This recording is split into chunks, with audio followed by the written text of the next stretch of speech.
নমস্কাৰ বন্ধুসকল, আপোনালোকৰ ভালনে? আপোনালোক য'তে আছে কুশলে থাকক তাকেই কামনা কৰিছোঁ। বন্ধুসকল, আজি আমি মহাপাপ মানে সাধাৰণ পাপতকৈ যিবোৰ ডাঙৰ পাপ সেই পাপবোৰৰ বিষয়ে আলোচনা কৰিম। আৰু আমি কেতিয়াবা ভুলতে হ'লেও তেনে পাপ কৰিছোঁ নেকি সেয়া জানিবলৈ চেষ্টা কৰিম। প্ৰিয় বন্ধু, আপোনালৈ মোৰ এটা সৰু অনুৰোধ।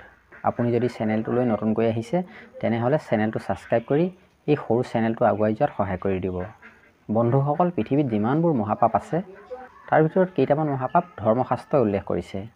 ধৰ্মশাস্ত্ৰসমূহে উল্লেখ কৰা প্ৰথমটো মহাপাপ হ'ল গোবধ। গোবধ মানে হ'ল বন্ধুসকল গৰু হত্যা কৰা। গৰু হত্যা কৰাটো মহাপাপ বুলি ধৰ্মশাস্ত্ৰই উল্লেখ কৰিছে।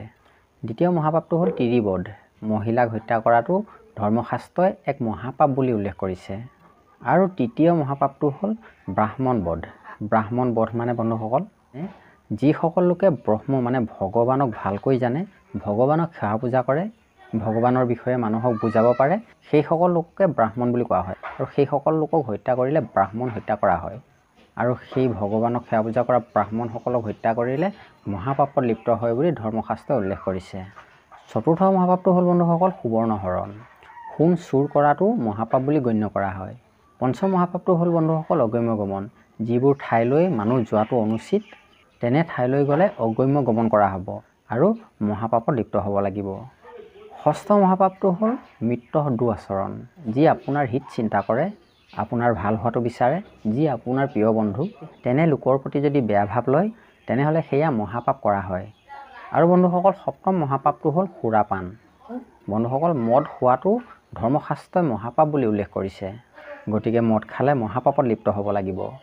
বন্ধুসকল, আপোনালোকে বাৰু জানেনে আমাৰ ভাৰতত কিমান মানুহে সদায় মদ খায়? 2023 চনৰ সমীক্ষা অনুসৰি ভাৰতৰ 16 কোটি মানুহে প্ৰত্যেক দিনেই সুৰাপান কৰে।